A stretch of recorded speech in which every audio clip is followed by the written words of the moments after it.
بسم اللہ الرحمن الرحیم۔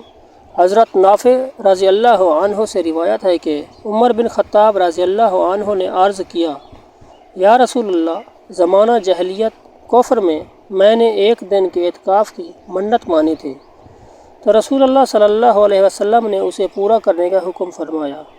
نافع نے بیان کیا کہ حنین کے قیدیوں میں سے عمر رضی اللہ عنہ کو 2 باندیاں ملی تھیں، تو آپ نے انہیں مکہ کے کسی گھر میں رکھا۔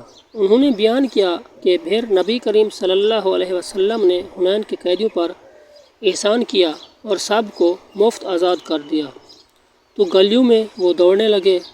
عمر رضی اللہ عنہ نے کہا، عبداللہ دیکھو تو یہ کیا معاملہ ہے؟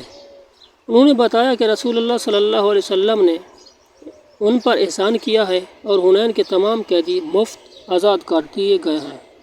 عمر رضی اللہ عنہ نے کہا کہ پھر جا ان دونوں لڑکیوں کو بھی آزاد کر دے۔ نافع نے کہا کہ رسول اللہ صلی اللہ علیہ وسلم نے مقام جورانہ سے عمرہ کا احرام نہیں باندھا تھا۔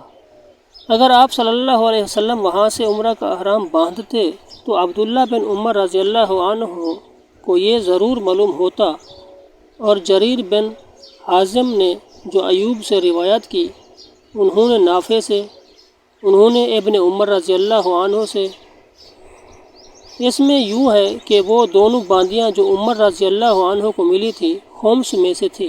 اعتکاف سے متعلق یہ روایت معمر نے ایوب سے نقل کی ہے، ان سے نافع نے، ان سے عبداللہ بن عمر رضی اللہ عنہ نے نظر کا قصہ جو روایت کیا ہے، اس میں ایک دن کا لفظ نہیں ہے۔